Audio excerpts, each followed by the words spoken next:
Thank you, Mr Johnson. Christina McKelvie, followed by Dean Lockhart. 5 minutes, please, Ms McKelvie. Thank you very much, Presiding Officer. The need for the Continuity Bill is pretty much unquestionable to me, because there are many areas around EU directives and laws which are incorporated into primary legislation that bother me greatly.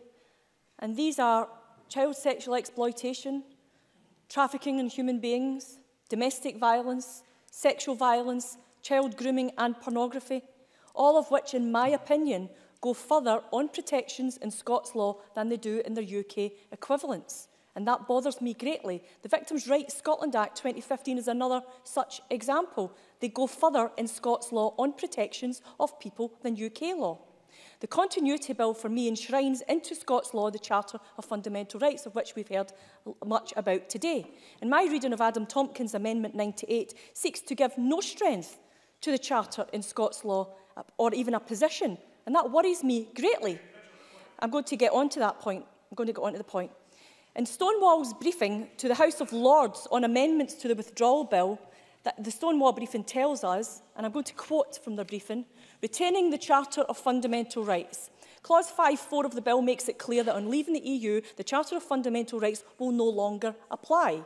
While domestic law and the European Convention on Human Rights provide similar rights, the Charter offers an added layer of protection. Stonewall tells us that they are deeply concerned that removal of the Charter will result in the dilution of rights, and strongly urges peers to support amendments to retain. Amendments the opposite from Adam Tompkins, yes? Adam Tompkins. To the member for giving way. For the record, Presiding Officer, my amendment on the Charter of Fundamental Rights reads as follows. The Charter of Fundamental Rights continues to have the same legal authority in Scots law on and after exit day as it had on the day before exit day. It is an amendment designed to provide continuity, not change, in the legal status of the Charter in Scots law.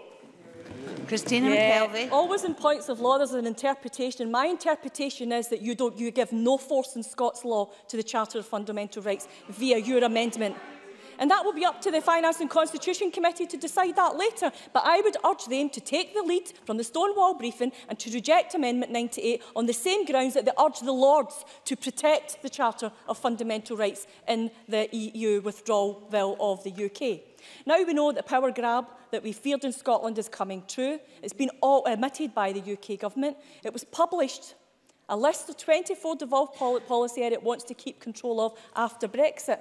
We know the power grab is now officially real. They've not got an answer for it. But the UK Government has never been that good at following its own advice, which is why we need to work things out for ourselves. There's a memo going around the Cabinet, I understand, that recognises that there is no argument against the claims of a power grab on Scotland's devolved powers. They've got no argument whatsoever. So that's why we need the Continuity Bill in Scotland. And the Continuity Bill comes into effect if the Scottish Parliament decides not to consent to the EU withdrawal bill.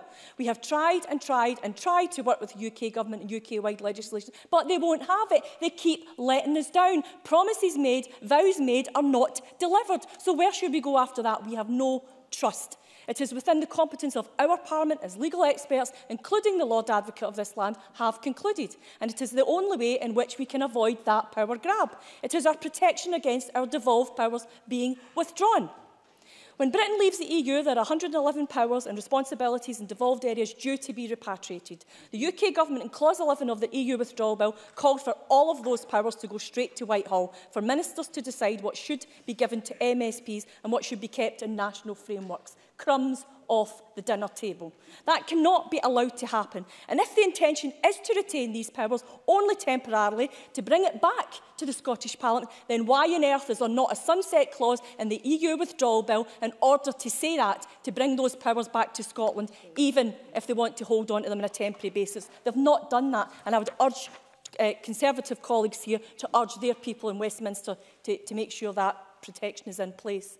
And though we have some agreement between governments on around 86 powers, there is still no consensus on the remaining 24. These are important powers, such as agriculture we've heard about, GM crops, fishing, environmental policy, public procurement, state aid, food standards, animal health and welfare, food standards, hygiene law, food labelling and chemical regulation. And if Graham Simpson thinks that ordinary people out there are not interested in this, he should have been in this chamber on Saturday when we had the Women's Convention, International Women's Day, and listened to the questions of all of the women him who asked me about the impact of the EU withdrawal bill. He should have been here that day. The UK Government believes that 24 should operate on a UK-wide basis and the Scottish Government being consulted on changes. The UK withdrawal bill suggests that they have a duty to consult, not a duty to get consent. So, again, where are we getting this agreement? Because we are not getting that agreement. And the UK Bill amendments in Clause 11, as I say, do not give respect to this Parliament. It says consult. It doesn't say agree. And that is a key factor for me, because if we do not get an agreement, then what should this place do? This place has a duty to protect what it has, protect its powers and protect the people of Scotland. And I would ask all the people on those benches over there to do that too as well.